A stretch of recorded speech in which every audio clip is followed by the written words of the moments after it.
IELTS স্পিকিংয়ে 6 লাগবে অথবা 6.5 লাগবে। সময় 21 ডেজের চ্যালেঞ্জ একটা নিয়ে এসেছি আপনাদের সামনে। আইএলস স্পিকিংয়ে 6.5 21 দিনের ভিতরে যদি আপনি না পান, আপনার এমবি ফেরত। This is my challenge to you. গত 10 থেকে 12 বছরের অভিজ্ঞতায় স্টুডেন্টদেরকে পড়াতে যে জিনিসগুলোর সম্মুখীন হয়েছি, যেভাবে স্টুডেন্টদের সেই প্রবলেমগুলো সলভ করেছি এবং যার ফলশ্রুতিতে আজকের আমি এখানে দাঁড়িয়েছি আপনাদের সামনে, সেই সমস্ত অভিজ্ঞতা আজকে আপনাদের সাথে শেয়ার করব। তার জন্য ভিডিওতে শেষ পর্যন্ত থাকতে হবে। আর আপনার যদি মনে হয় আপনি একজন ভালো ছাত্র, আপনার হচ্ছে আরও টার্গেট বেশি, 7.5 8 আপনার টার্গেট, তাহলে এই ভিডিওটি আপনার জন্য না।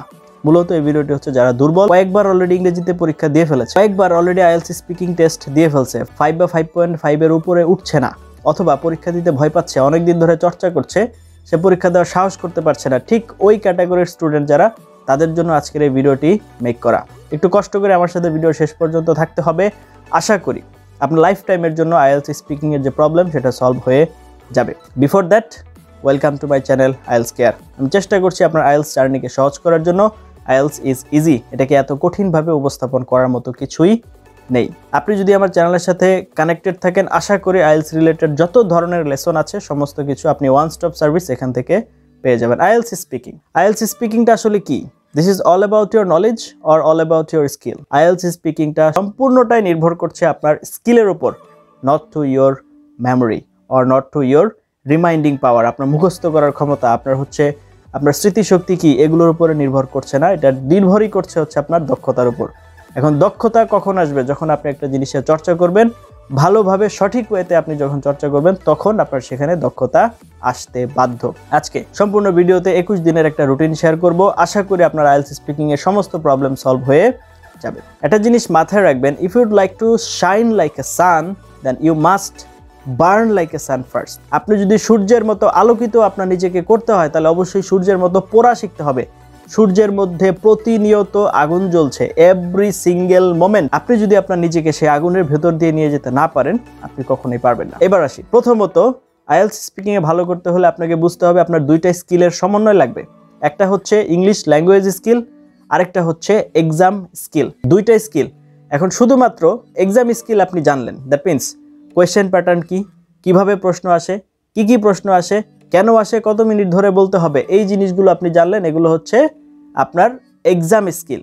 আরেকটা হচ্ছে ল্যাঙ্গুয়েজ স্কিল। আপনি ইংরেজি বলতে পারছেন না, ভালো ওয়ার্ডের ব্যবহার করতে পারছেন না, ফ্রেজ নিয়ে আসতে পারছেন না, এগুলো হচ্ছে আপনার ল্যাঙ্গুয়েজ স্কিলের ব্যাপার। এখন এই দুইটাকে একসাথে কম্বাইন করতে হবে।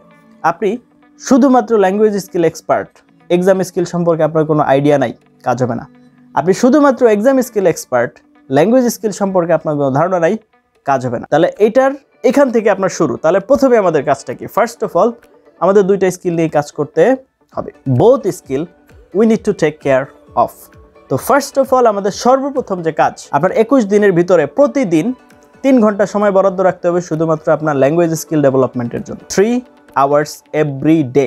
এই যে 21 দিন, আমি বলবো যেদিন থেকে আপনার 21 দিন শুরু হবে, সেদিন থেকে 21 দিন একটানা হতে হবে। 10 দিন করলেন, পরে একদিন গ্যাপ দিলেন, 11 দিন থেকে শুরু হবে না। 10 দিন দিয়ে করেছেন, একদিন গ্যাপ দিয়েছেন, আবার প্রথম দিন থেকে কাউন্টডাউন শুরু হবে।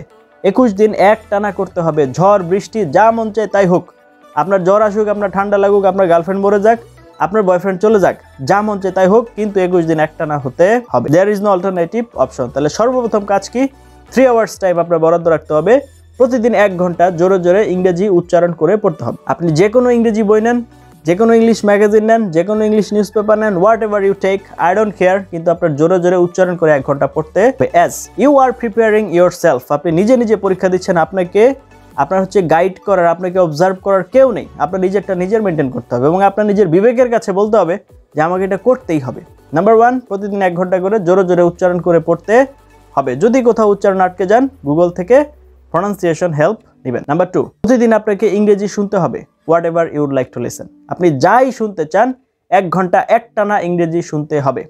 আমাদের দেশের স্টুডেন্টরা যেটা করে, 5 মিনিট ইংরেজি শুনলে 10 মিনিট হিন্দি গান শুনে, 20 মিনিট হচ্ছে বাংলা গান শুনে, তারপরে আবার যে 5 মিনিট ইংরেজি শুনে। 1 ঘন্টা যে ইংরেজি শুনবেন, ওই 1 ঘন্টার ভিতরে আপনার কানে সিঙ্গেল বাংলা ওয়ার্ড যাওয়া যাবে না। You won't be able to listen even a single word from Bengali or other languages apart from English that 1 hour time. ওই 1 ঘন্টার ভিতরে অন্য কোনো ভাষার সিঙ্গেল একটা আলফাবেট পর্যন্ত যেন আপনার কানে।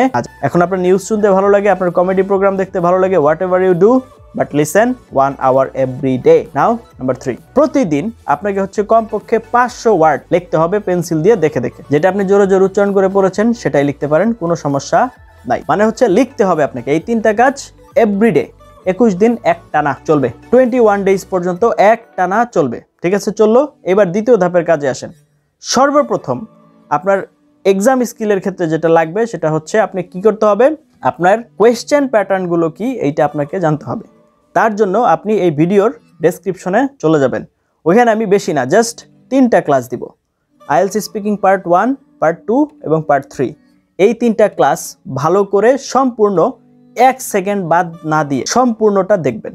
যদি 1 সেকেন্ডও বাদ দেন সেটার দায়ভার কিন্তু আমি নিব না। আমি যে বলেছি 21 দিনের ভিতরে আপনার 6 পাওয়াই দিব, আল্লাহ তাআলা যদি কবুল করে থাকে তাহলে 1 সেকেন্ড বাদ দিলেও কিন্তু আমি সেটার দায়ভার নিব না। ফার্স্ট স্টেপ হচ্ছে এটা।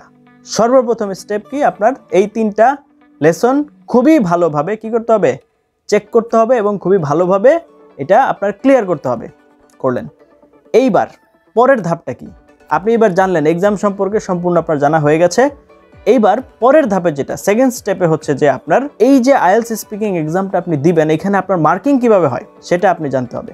সেটার জন্য একটা লেসন আছে, আমি এটা দিয়ে রাখবো, IELTS স্পিকিং মার্কিং ক্রাইটেরিয়া। সেটা পুঙ্খানুপুঙ্খরূপে আপনার দেখতে হবে, এভরি সিঙ্গেল ওয়ার্ড আপনার মাথায় থাকতে হবে। তার মানে আপনি যে এক্সামটা দিতে যাবেন সেখানে আপনাকে কি কি জিনিস দেখা হবে না দেখা হবে সেই জিনিসগুলো আপনার জানতে হবে। এইবার আসেন প্র্যাকটিস। আপনার এক্সাম সম্পর্কে জানা হয়ে গেছে, এবার হচ্ছে প্র্যাকটিস। প্র্যাকটিসটা 2 রকম হবে। Number 1, cue card. কিউ কার্ডের জন্য দেখবেন কিউ কার্ডের যে ক্লাসটা আমি আপনাদেরকে দিয়েছি, মানে ক্লাস 1, ক্লাস 2, ক্লাস 3, প্রত্যেকটা ক্লাসে দেখবেন ভিডিও ডেসক্রিপশনে যে গুগল ড্রাইভের একটা লিঙ্ক আছে স্টাডি ম্যাটেরিয়ালস দিয়ে। ওইখানে যতগুলো স্টাডি ম্যাটেরিয়ালস আছে, বিশেষ করে ক্লাস 2 এর কিউ কার্ডের ভিডিও লাগবে আপনার কমপক্ষে 5টা। আপনার আপনি যদি এই 21 দিনের চ্যালেঞ্জ নিয়ে থাকেন তাহলে কমপক্ষে 5টা ভিডিও আমার গ্রুপে আপলোড করতে হবে। আপনার কিউ কার্ডের ভিডিও প্রত্যেকটা টপিকে অন্তত 2 মিনিট করে আপনার বলতে হবে, আমি নিজে সেটা সম্পূর্ণটা অ্যাসেস করব। আপনার রেকর্ড করতে হবে, আপনি আপনার মোবাইল ক্যামেরা দিয়ে রেকর্ড করেন, রেকর্ড করে গ্রুপে আপলোড করে দেন। ওই গ্রুপের অ্যাডমিন আমি নিজে মেনটেন করি। গ্রুপের লিঙ্ক এবং হচ্ছে আমার পেজের লিঙ্ক আপনি ভিডিও ডেসক্রিপশনে পেয়ে যাবেন। ওখানে কমপক্ষে 5টা ভিডিও আপলোড করতে আমি দেখবো আপনার কি অবস্থা, সে অনুযায়ী আপনাকে প্রেসক্রাইব করা হবে, ইনস্ট্রাকশন দেওয়া হবে যে আপনি ঠিকঠাক মতো আছেন কিনা। এটা হচ্ছে থার্ড স্টেপে। প্রথম স্টেপে কোয়েশ্চেন প্যাটার্নটা সম্পর্কে জানতে হবে, দ্বিতীয় স্টেপে হচ্ছে আপনার মার্কিং ক্রাইটেরিয়া সম্পর্কে জানতে হবে, এবং থার্ড স্টেপে হচ্ছে আপনার কি করতে হবে, অবশ্যই আপনার হচ্ছে কমপক্ষে 5টা ভিডিও আপলোড করতে হবে। করলেন। এইবার হচ্ছে আপনার মক টেস্টের পালা। আপনার আশেপাশে যেখানেই কোনো এক্সাম সেন্টার আছে, আপনার আশেপাশে আমাদের বাংলাদেশে যথেষ্ট ভালো ভালো টিচার আছে, তাদের সাথে যোগাযোগ করে আপনি মক টেস্ট দিতে পারেন। যদি আপনার কাছে মনে হয় যে আমি তাদের কাছে দিব, অথবা আপনারা চাইলে আমার কাছেও দিতে পারেন। আমি অনলাইনে মক টেস্ট নিয়ে থাকি, দেশের যে কোনো প্রান্ত না, শুধু বিদেশ থেকেও স্টুডেন্টরা মক টেস্ট দিয়ে থাকে, যথেষ্ট পরিমাণ ছাত্র আছে আল্লাহর রহমতে। তো আপনারা যেটা করতে পারেন, মক টেস্ট দিতে পারেন, কিংয়ের মক টেস্ট আমার কাছে। তাহলে যেটা হবে, আমি আপনার পুরো বিষয়টা যাচাই বাছাই করে অ্যাসেস করে যা যা আপনার শেখা হয়েছে, তারপরে আর কি বাকি আছে সেই জিনিসগুলো আপনাকে আমি ক্লিয়ার করে দিব। এটা করতে সম্পূর্ণ প্রথম এই ধাপগুলো সম্পূর্ণ করতে সর্বোচ্চ আপনার সময় লাগবে 10 থেকে 12 দিন। তারপরে যে 7-8 দিন থাকবে মক টেস্টের পরে যে সাজেশনগুলো দেওয়া হবে, আপনাকে যে গাইডলাইনগুলো দেওয়া হবে, সেই অনুযায়ী যদি আপনি আমল করেন, 21 দিনের দিন আপনি পরীক্ষা দিলে অবশ্যই এবং অবশ্যই 6.5 পাবেন। এখন কথা হচ্ছে 7 এই রুলসে পাওয়া যাবে না। 7 পেতে হলে, C1 লেভেল টাচ করতে হলে অবশ্যই আরও ব্যাকগ্রাউন্ডে কাজ করে আসতে হবে। আপনার টার্গেট যদি 6 বা 6.5 থাকে তাহলে আপনার অন্য কোথাও যাওয়ার দরকার নাই। এই একটা ভিডিও এবং এই ভিডিওর ইনস্ট্রাকশন আপনার জন্য যথেষ্ট ইনাফ। কারণ আপনার সময়ের দাম আছে, আপনার পয়সার দাম আছে, এবং আপনার মানসিক শান্তির দাম আছে। এত দুনিয়া ঘোরার দরকার নাই। আপনার হচ্ছে একটা কথা আছে না, বিশ্বাসে মিলাই বস্তু তর্কে বহুদূর। আপনি অনেক ওয়াজ শুনলেন, ধরেন আপনি এই মাওলানার ওয়াজ, ওই মাওলানার ওয়াজ, ওই মাওলানার ওয়াজ, সমস্ত মাওলানাদের ওয়াজ শুনে বেড়ান, কিন্তু আমল কোনোটাই করেন না। কাজ হবে? কাজ তো হবে না, রাইট?